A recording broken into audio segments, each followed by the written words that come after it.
আমি কালকে ভাই দুপুরবেলায় যখন একটু বিশ্রাম নিচ্ছিলাম 5টা নাগাদ আমাকে এক অনেক দিনের পুরনো একসঙ্গে এবিভিপি করেছি বোলপুর কলেজে প্রার্থী দিয়েছিলাম সেই ডক্টর চপল চ্যাটার্জির ছেলে আমার ভাইয়ের মতো প্রেমদীপ চ্যাটার্জি, যিনি ক্রিকেটে এম্পায়ার করেন, সেই প্রেমদীপ চ্যাটার্জি হঠাৎ করে আমাকে ফোন করলেন, কনগ্রাচুলেশন। নির্বাচনী প্রচার কি শুরু করতে হবে? নির্বাচনী প্রচার তো আমাদের আগেই ঘোষণা হলো নির্বাচন, তো সঙ্গে সঙ্গে আমরা আমাদেরও সনাতন রীতিনীতি অনুযায়ী মা দুর্গা পুজো দিয়ে আমরা শুরু করছি। মানে আমরা জানি যে রামায়ণে ভগবান রামচন্দ্র যখন লঙ্কার বিরুদ্ধে যুদ্ধ ঘোষণা করেছিলেন, লঙ্কা বিজয় করতে যাওয়ার আগে আর রামচন্দ্রের পুজো করেছিলেন, রামচন্দ্র মা দুর্গার পুজো করেছিলেন।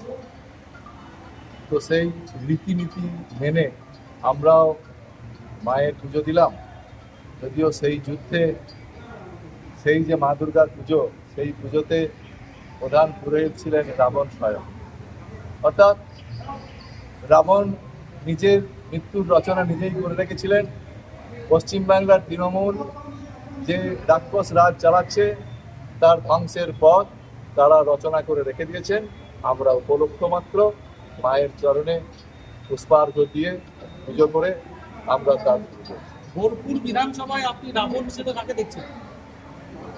না, আমি কোনো ব্যক্তি বিশেষের বিরুদ্ধে রাজনীতি করি না, আর কোনো ব্যক্তি বিদ্বেষ নিয়ে রাজনীতি করি না। যারা রাবণ নিষ্ঠাবান ব্রাহ্মণ ছিলেন, কিন্তু তবুও তার পুঁতে পুজো করে না। তো এখানে রাবণ বলতে কোনো ব্যক্তিকে আমি মিন করছি না, এখানে একটি দল যারা যে ভাবনা চিন্তা নিয়ে বাংলাকে ধ্বংসের পথে নিয়ে গেছে তাদের কোন কোন ইস্যু নিয়ে আপনি ঘোরাফেরায় যাচ্ছেন? ইস্যু তো তৃণমূল তৈরি করে দিয়েছে। এত ইস্যু।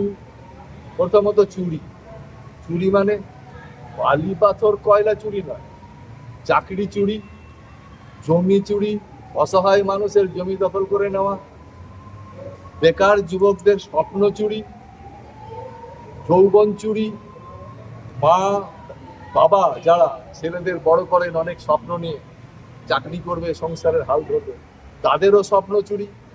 সবাই স্বপ্ন দেখতে ভুলে গেছে, হতাশায় কি করে।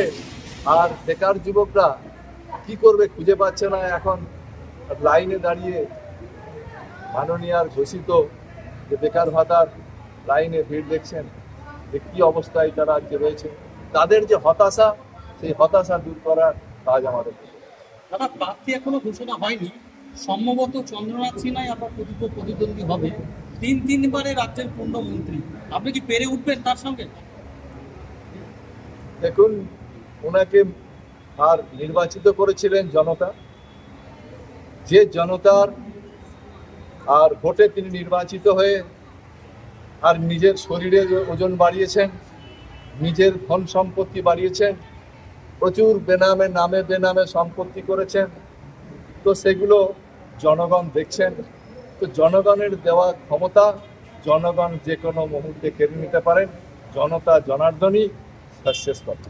জিতবেন আপনি? অবশ্যই, এখানে জেতা হারার প্রশ্ন নয়, বাংলার অস্তিত্ব রক্ষার লড়াই। পশ্চিমবঙ্গ কি পশ্চিমবঙ্গে থাকবে না পশ্চিম বাংলাদেশ হবে, সেই অস্তিত্ব রক্ষার লড়াই। এই লড়াই শুধু বিজেপির লড়াই নয়, পশ্চিমবঙ্গে বসবাসকারী সমস্ত বাঙালি হিন্দু আজকে আতঙ্কিত যে কবে তাদেরকে বাংলা ছেড়ে চলে যেতে হবে। মাননীয় মুখ্যমন্ত্রী ভারতবর্ষের যে সংবিধান, সেই সংবিধানের শপথ নিয়ে যিনি মুখ্যমন্ত্রীর পদে আসীন হয়েছেন, তিনি হুমকি দিচ্ছেন একটি সম্প্রদায় যদি মনে করে 1 মিনিটের মধ্যে এখানে সংখ্যাগরিষ্ঠ যে সমুদায় আছে হিন্দু সম্প্রদায়, তাদেরকে খতম করে দিতে পারে, তারা নাকি ওনার দয়াতে বেঁচে আছে। এই যে ভাবনা, তাহলে উনি যখন খুশি তাদেরকে দিয়ে খতম করিয়েও দিতে পারেন। এই যে ভাবনা, তার মানে তিনি বলতে চাইছেন 1946 সালের সোহরাওয়ার্দী সমস্ত পুলিশ মহলের নির্দেশ দিয়েছিলেন কেউ বেরোবে না, আর পুলিশ চুপচাপ বসেছিল, নরসংহার করেছিল মুসলমানরা, হাজার হাজার হিন্দুকে খুন করেছিল। উনি আবার সেই ভয় দেখাচ্ছেন। তো আমরা জনগণ সেই কথা শুনেছে, আর জনগণ ভাবতে শুরু করেছে মুর্শিদাবাদ বাংলাদেশ থেকে পালিয়ে আসতে হচ্ছে ভারতবর্ষের মাটিতে। বাংলাদেশ পাকিস্তান দূরের কথা, তো আমাদেরকেও পালিয়ে যেতে হবে। পালিয়ে যাবে না বাংলায় থাকবে, সেই জন্য আমরা যারা তৃণমূলে আছে, সিপিএম এ, কংগ্রেসে যে ভাইরা আছে, তাদেরকেও সঙ্গে নিয়ে এই লড়াই লড়তে চাই।